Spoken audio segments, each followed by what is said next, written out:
When talking about hacking, and particularly hacktivism, no case is more relevant as of this moment than that of Lori Love. Love is a Finnish-British activist who recently made the news for allegedly hacking into US government systems on behalf of Anonymous. Anonymous is a notorious group loosely made up of internet denizens, known for its campaigns against nations, corporations, and religious groups. Though Love denies these allegations, he is open about his use of hacking as a form of problem solving. In his opinion, hacking can bring about societal change. The dogged determination with which the US government is attempting to convict him of these charges and the complexity of his ongoing case demonstrates the significance of the emergence of hacking as a new form of political engagement. To demonstrate that hacking can be justified, to begin with, the development of hacking and the understandings thereof will be charted. In relation to this, activism as a subsection within the hacking community itself will be explained in closer detail, and the methods used by hacktivists will be outlined. As one of these methods, DDoS will be given predominant focus, and parallels will be drawn between hacktivist methods and conventional denial of service actions. Moving on, in order to examine whether hacktivism can be considered a form of civil disobedience, deliberations on non-compliance by Thoreau and more recently by William Smith will be presented and assessed vis-a-vis hacking. Finally, it will be determined how hacktivism is viewed in the eyes of the law, by other sections of the hacking community, and by its proponents. Amanda Chandler distinguishes 4 generations of hackers. The first generation emerged concurrently with the creation of computers. Hacking simply meant creative problem solving. During the 70s and 80s, a new generation arose with a slightly more politicized agenda. This is demonstrated by the approach of Apple, at the time a rather avant-garde enterprise, to personal computing.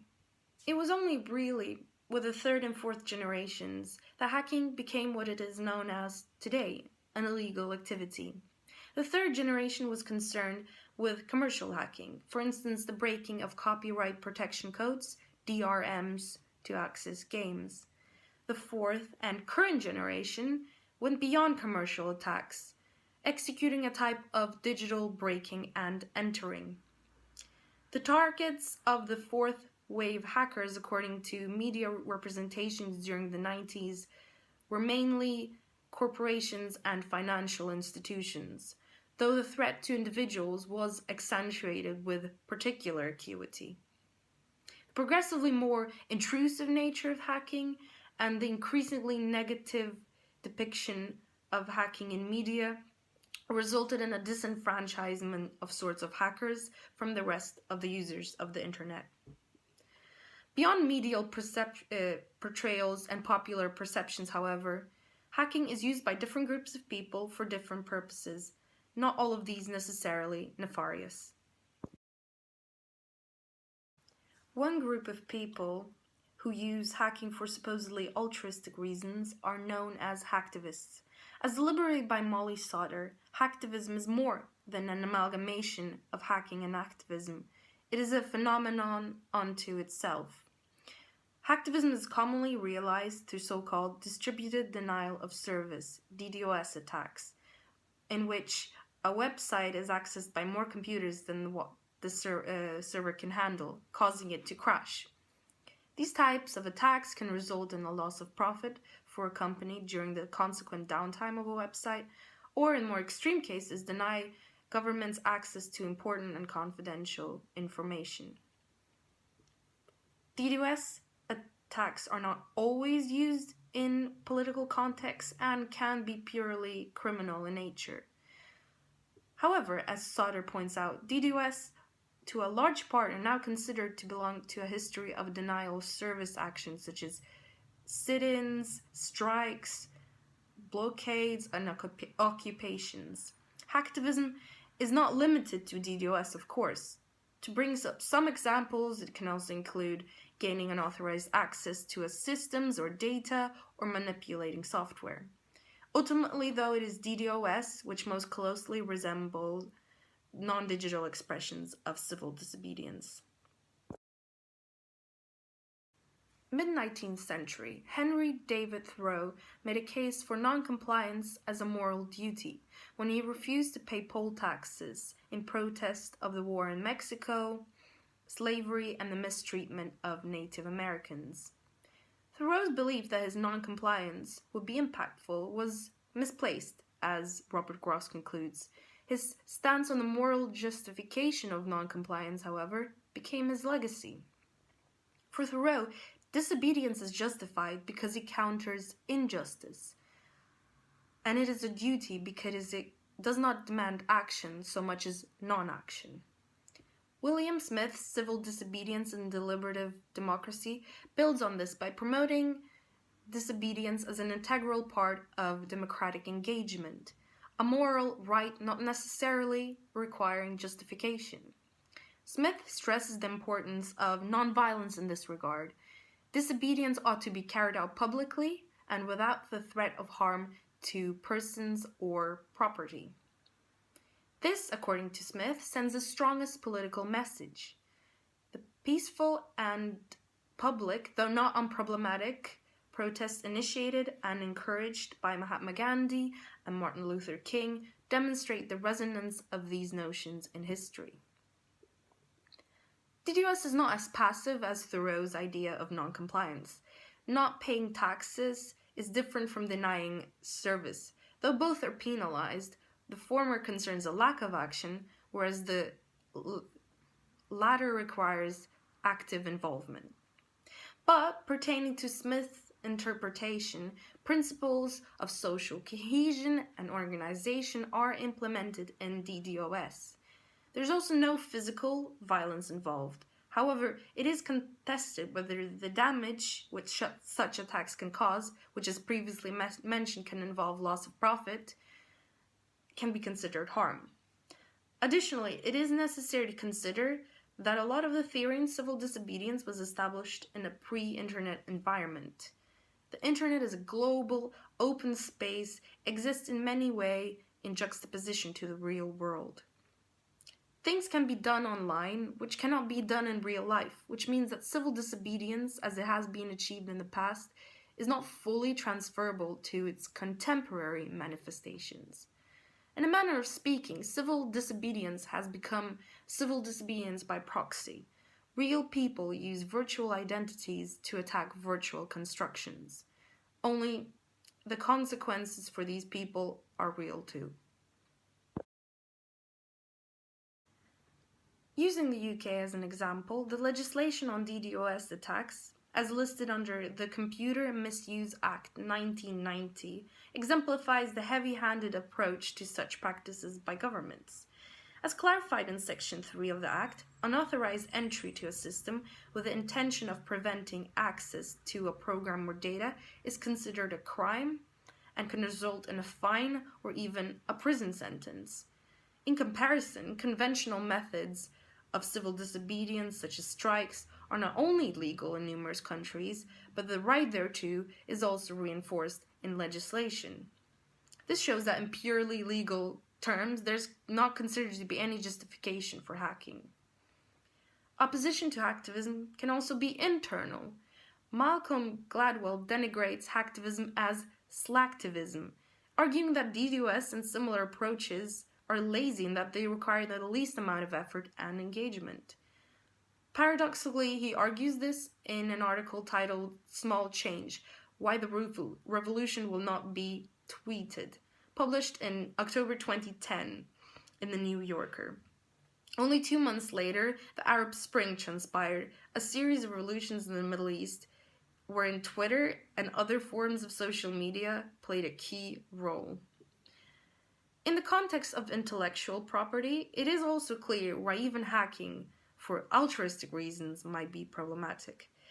One can argue that since hacking implies gaining unauthorized access to a computer or system, disregarding the rights of the owner of the computer or system to not have their property accessed without their permission poses a moral predicament which makes hacking unjustified no matter the reasons behind it. In this case, the immorality of the infringement of this right outweighs the potential moral value of hacking for a good cause. Also, this type of the ends justifies the means approach implies a risk that if one justifies intrusion, that eventually more aggressive forms of hacking may be justified as well. However, there is a difference between gaining unauthorized access to a computer and an actual intrusion.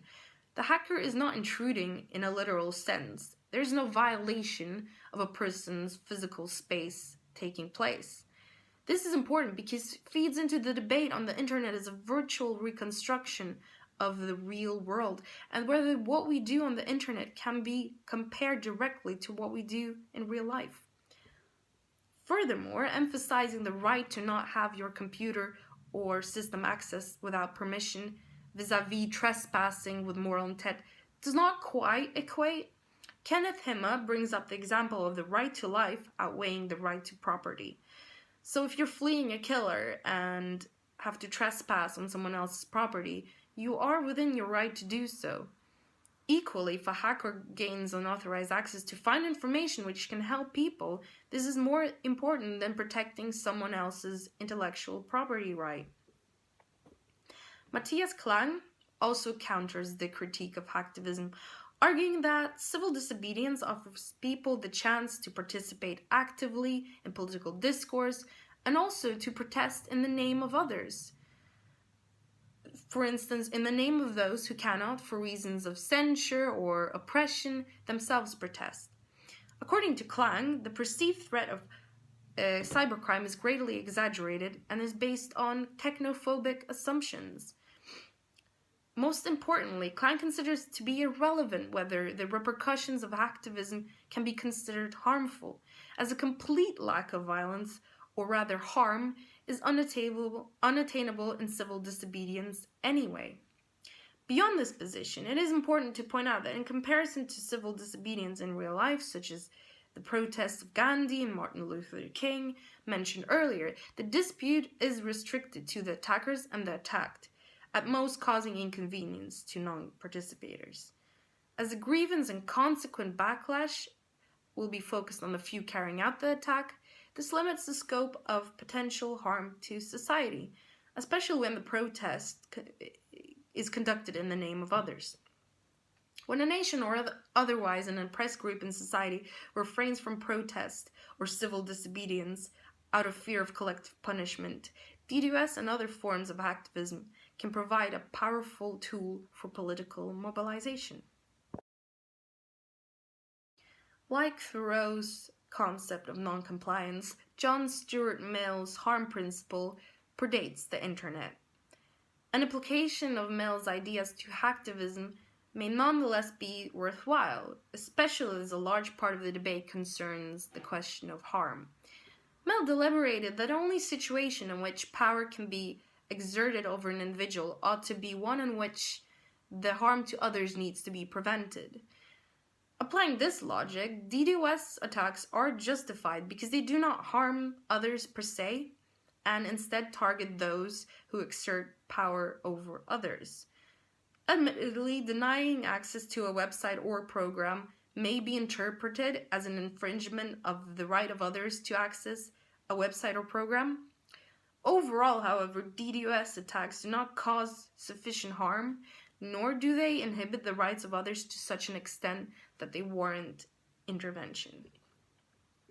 Ultimately, hacking is a relatively recent phenomenon and is still on the course of development, though during the last 2 decades it has been portrayed in an increasingly negative light. Certain types of hacking, such as hacktivism and methods like DDoS, are considered to be digital expressions of civil disobedience and are justified on a moral basis, founded on principles established by Thoreau and interpreted by the likes of Gandhi and Martin Luther King. The law is clear on the criminal nature of hacking, and on the opposite side of the spectrum, within the hacking community itself, DDoS attacks are deemed insufficient. Also, there are moral implications of infringing upon intellectual property rights of others. But hacking can be justified even in this regard, because intellectual property rights are less important than the benefit of society. Besides that, hacking, when realized through DDoS attacks or similar methods, can be a comparatively peaceful and effective form of civic engagement. Its potential to bring about positive change in society justifies its use.